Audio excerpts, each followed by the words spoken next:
We are back from Carlisle. I have all the necessary parts I need to finish getting this done, and we are going to install this today. Stay tuned. Hey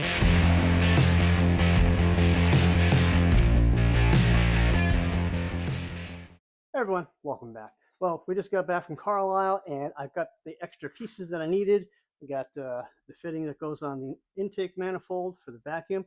Got the large vacuum nipple for the booster, and a small one that goes and controls your AC vacuum controls and your performance indicator. And more importantly, the check valve. This is a bonus, and so is the lines. But we got brand new. Hang on, let me just turn this around and show you. So I picked up a whole 3 feet of actual vacuum line, because while this looks nice, it is starting to get cracked. It's 60 plus years old, so it's time for a new one. Check valve works. I tested that already. That's great. Got this all cleaned up. The one thing I don't have enough is the right size clamps. These 4 came when my buddy got me this part here, the important part. So I'm going to clean up these Corbin clamps and this one here, and I'm going to have to come up with some other solution for on the booster and the other part of the, on the vacuum canister and up here on the booster. I had some other Corbin clamps laying around. This is like for a heater hose. I tried to bend it, squish it. That's really tough to do.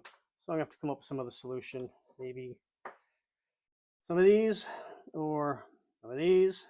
Because when you replaced a hose back in the day and it had these clamps on it, these got launched into the nearest garbage can quickly, swapping up for these. So when you want it to look right, you need the Corbin clamps. And I have a couple of sets. They don't have fuel lines, and they don't have this slightly larger vacuum lines for the brake boosters. So we'll be improvising a little bit, but I'm going to clean those ones up. We'll get those going. So first things first, what I want to do is swap out that fitting on the intake manifold. In all my years as a mechanic, I've never had the need to use one of these until today. I got that fitting in there. You see it? Yep.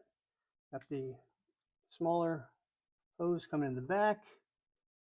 And can't quite see it there. Hold on. You can see it from this side better. Hey, there we go. Now we can see it. Yeah, it was kind of a bear to get in there, get it tight. And the little smaller nipple, I had to bend it up just a little bit because, I've got that Edelbrock intake on here right now, and it was whacking that one runner right there. So it's good, it's fine. Now I've got a hose set up here with a check valve in, and I got the rebuilt booster sitting right here. Well, that's because we're going to do a test. Why? Well, at Carlisle this year, I had the pleasure of running into Jim Kuhneman. Many of you may know him. He's got a beautiful dart, slant 6, twin carb, and he's actually done the same booster rebuild that I just completed. And he did a couple of videos, and I was not sure about using the JB weld to fill in the pits and whatnot inside the can. I thought it'd be okay, wasn't sure. I ran across his videos where he did it, and I had a chance to ask him how it's held up, and he said it's been working just fine, no problems, no issues. And for these lighter cars, it's just enough boost to give you that little extra oomph. For most of the bigger cars, these smaller cans are underpowered, but for the A bodies, where a lot of people will tell you, oh, they're so light, you don't need a lot of pressure. Well, you know what? A little extra help as you get a little older and your knees get a little sore, it's going to be perfect. So Jim, it was great talking to you. Your car sounds amazing. And Jim did a couple of videos. I'm going to put them down in the comments, so take a look. Anyway, we're going to fire up the car, let it warm up, and we're going to test the booster. Got everything hooked up, vacuum can. Everything's good. Let's give this a shot. All right, move a hand under here. Cover the hole where the master cylinder is supposed to go. Oh, Oh, that's a dream. Whoa. Get my hand away. Big gaping hole in the vacuum. That's harder. Put my hand there. Now don't forget, this is going to be going through into the master cylinder, and the master cylinder is going to have a gasket to seal that up.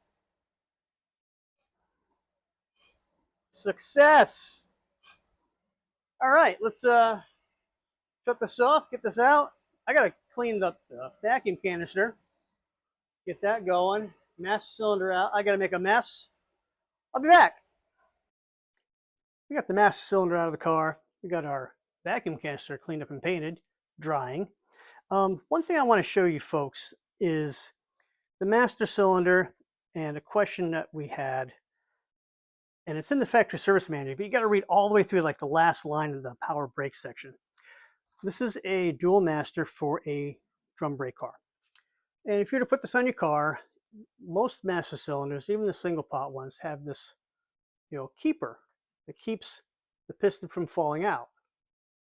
Well, if you put this on the booster, well, that keeper is going to dent this up, and it's not really going to seal well with that gasket. And you need to seal this off to have vacuum in here. This is a gaping hole. So reading in the manual, what you do is you take in this hole here, if I can get this right, see that hole there? You put a, what is that, a little bigger than an 1/8 inch drill bit, whatever fits in there. Stick it in there. Give a little push there. Slides down. And now it holds that just back a little bit. Nothing will leak out. Take that off. You put your master cylinder on your booster, bolt it up, take out the drill bit. That's how that's done. They're not supposed to have an external keeper for power brakes. It needs to seal here. I'm lucky enough where my disc brake master cylinder has an internal snap ring. So yeah, you need to make sure you got this adjusted correctly. Now, how do you do that? Well, the factory service manual says if nothing was changed, shouldn't be a big deal. But of course, obviously things were changed, lots of spare parts. I'll only show you a quick down and dirty way to get this done and it measured. Now, there's no rubber keeper on this for power brakes. This just pushes in. So I want to measure this flat spot here. So I'm going to take a straight edge.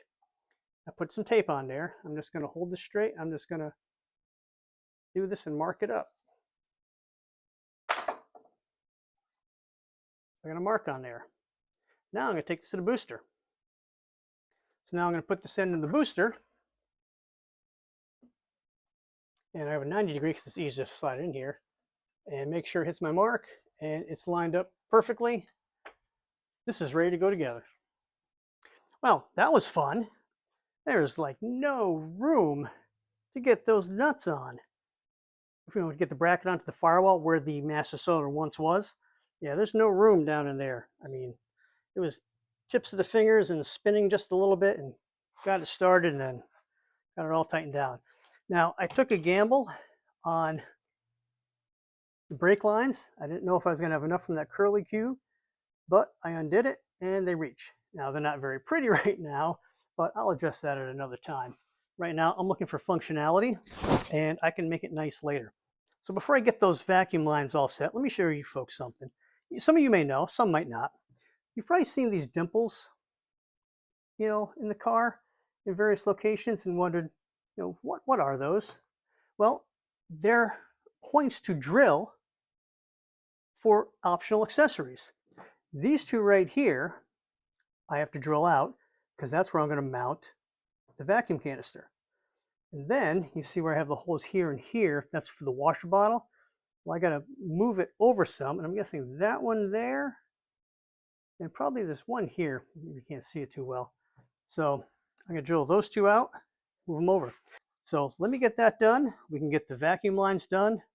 We can bleed this, and then we can test it. Well, after I hook up the brake pedal, of course. Well, everything is back in. Got the vacuum canister, vacuum lines, got the washer bottle moved back a few inches. Everything's connected. Vacuum lines are on. The only one I don't have a connector on is back there. But these went on so tight that they're going to be fine until I can get some better clamps. So that's all set here. I've already fired it up. Seems good. Brake pedal is connected inside, obviously. So I'm going to put the air cleaner back on first. Then we're going to jack it up, pull the wheels, bleed it, and go from there. Test drive time. Okay, we got the brakes all bled out, and the pedal feels good. And this is why I like having the performance indicator in here. Watch the needle. I'm going to hit the brakes. You can hear it. See it moving just down just a little bit at idle? I'm putting the foot on the brakes. Yeah, it's pulling a little less vacuum because it's going to the system.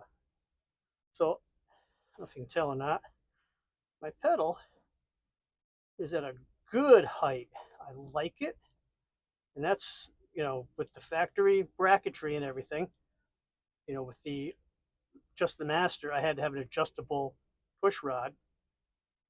But this is good. Holding. Back up just a little bit. Quick stop.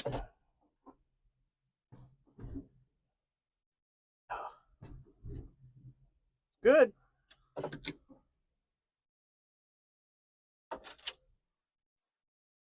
But it's raining. And Red saw way too much rain in Pennsylvania at Carlisle this past year, so I'm going to wait to test drive the car.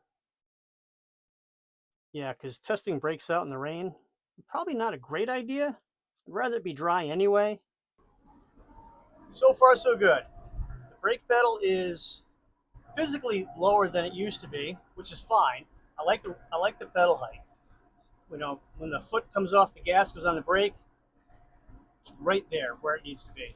It's good. The feel is firm. There's no squishiness, and it takes a lot less effort to slow down, which was the whole goal, right? Nice, easy feel. Normal braking just slows down. Yeah, I'm sitting here at a traffic light. Foot on the brake. AC on. Idling good. No problems here. Now if I can just get the traffic clear, we'll be fine. Thanks for running the red light. Holding me up. So I'm going to say this is a success. Mission accomplished. The goal was to have a better feel for better drivability, a vacuum assisted brake. It's not a lot, it's just enough. That's kind of exactly what I wanted. And we retained the original factory look of a factory installed booster system. Can't complain at all. Well, I want to thank Jim Kuhneman again. Great meeting you again, Jim, and thanks for the work you did on the booster and sharing it. It helped me get this one done. And just coming to a stop is great. So smash that like button if you like what we're doing here on the channel. Please consider subscribing, and I'll catch you next time. Vroom vroom. And it's firm. When I bled out the brakes this time, I used just pull right out. It's fine. Just jump out there. I don't care. It's 12:30. What do you need a coffee for? Seriously. People.